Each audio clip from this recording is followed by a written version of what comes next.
Hey, what is going on, guys? What's happening YouTube? It is Johnny with Rules for Rebels, and I'm bringing you episode 43 of Side Hustle Tuesdays.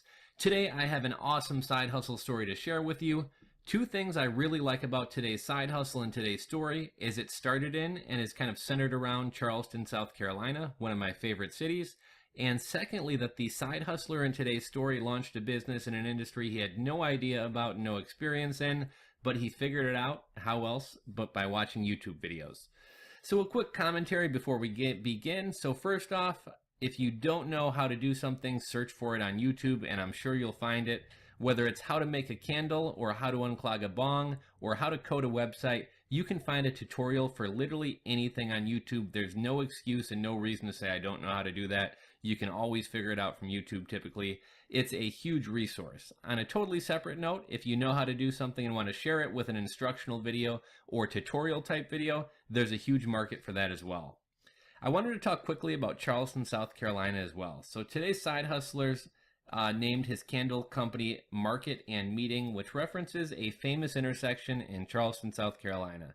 Charleston is an awesome city, and if you have not been there, I highly recommend you check it out. They have everything from great beaches to amazing food to a great bar and music and nightlife scene, and a lot of outdoor and nature activities to do as well. What do you do if you have a day job that is seasonal and you either have downtime during the year or are completely off for part of the year? You start a side hustle, of course.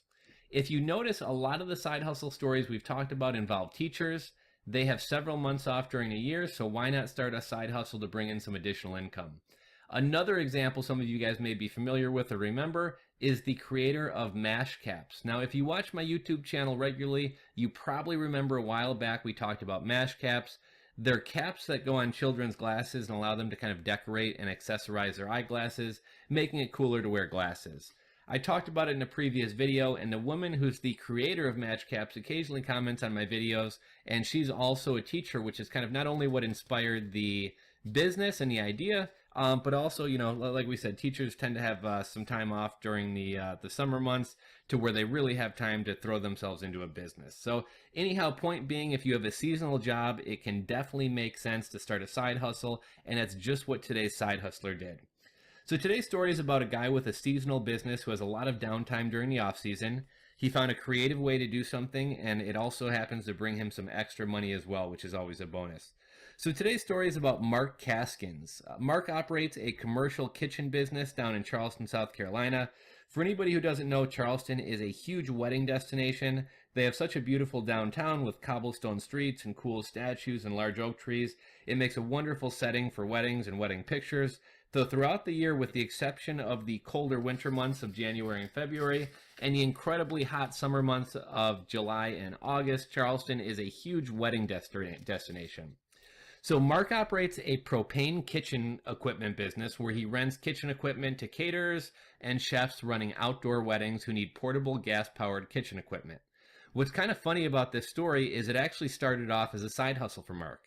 Originally, he was working at his brother's bar and doing this on the side. However, when his brother's bar burned to the ground, it became his full-time hustle, and this is yet another reason to have a side hustle or why multiple streams of income are so important.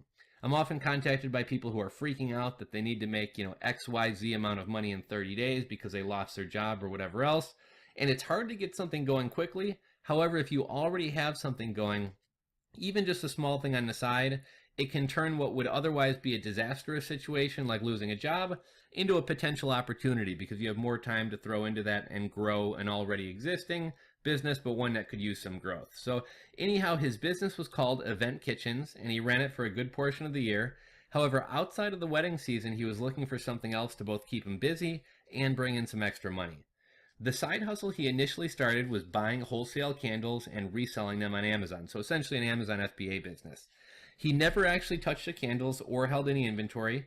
He would buy them from a company, have them shipped directly into Amazon's warehouse, and using Amazon's FBA service or Fulfilled by Amazon program, Amazon would take the orders, ship them out, and Mark never had to touch the product, never had to fulfill orders, etc.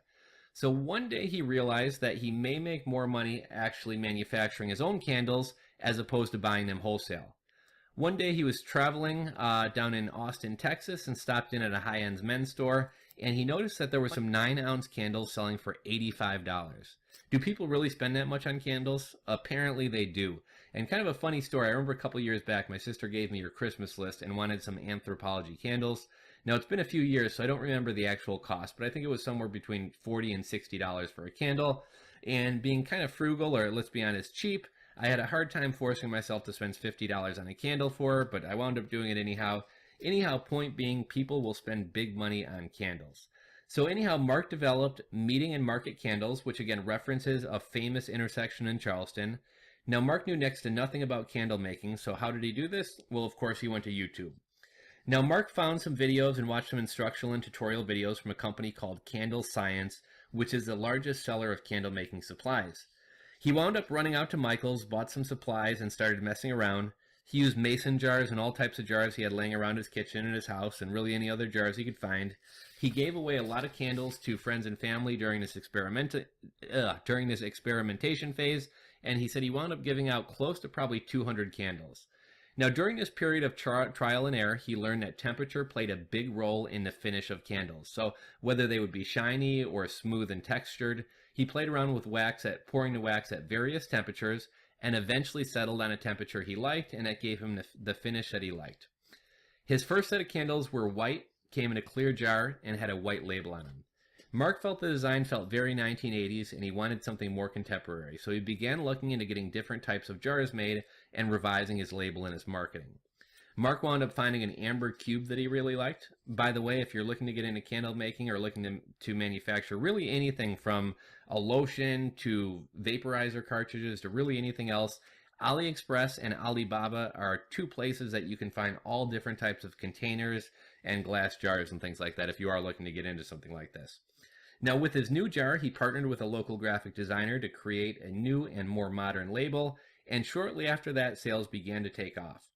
Mark's most popular scents are lavender chamomile, red ginger saffron, and blackberry sage. It cost Mark $7.50 to make a candle, and he sells them for $16 wholesale and $32 retail. In addition to his manufacturing costs, his fees or costs include Amazon fees, advertising, and some other supplies. So his net profit is about 50%. In addition to Amazon, he sells at farmer markets, he sells wholesale, he sells retail, and he also sells on Etsy as well as his own website, and he's currently making about $1,000 per month. Now, Mark's goal for the next year is to make $5,000 per month on Amazon sales alone, plus obviously more through additional sales channels and wholesale. Longer-term goals are increasing wholesale buyers, and he even has a dream of turning this into an entire kind of line of home-type goods. So everything from towels to bed sheets to throw pillows, all that type of stuff. But for now, he's just looking to lock down the wax game. So Mark has a great success story, and while it is possible to have an entirely virtual hustle where you don't store or touch inventory, in Mark's example, he was wise to take on the process of making and branding his own candles. He has more control over his business, he makes better profit margins, and ideally he wants to grow this into something even larger than just a candle company. Now let's talk quickly about his sales and distribution plan, which is pricing an item you sell at different price points depending upon the sales channel, as well as the benefits of having multiple sales channels. So while Mark could sell his candles himself and be the only seller, there's something to be said for having other people selling your products and helping you grow your brand and grow awareness of it. If you remember back to the hustle we talked about a few weeks back, it was the 50 Shades of Grey hustle, where a woman and her husband sold erotic books that also contained adult toys inside where you could hide them on a shelf.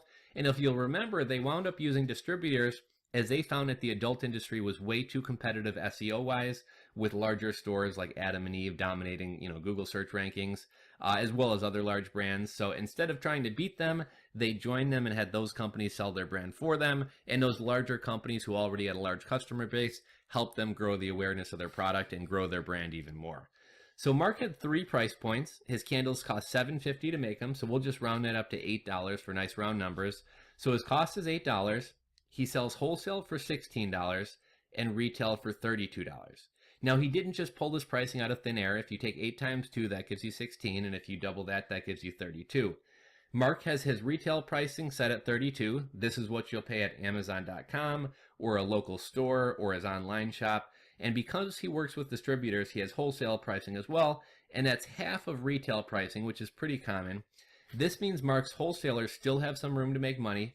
Now, if Mark sold his candles wholesale at 28 and he sold them retail at 32, obviously nobody would want to sell for him because there's just no room to make money. So by setting it up the way he did, everybody can make money and everybody is happy.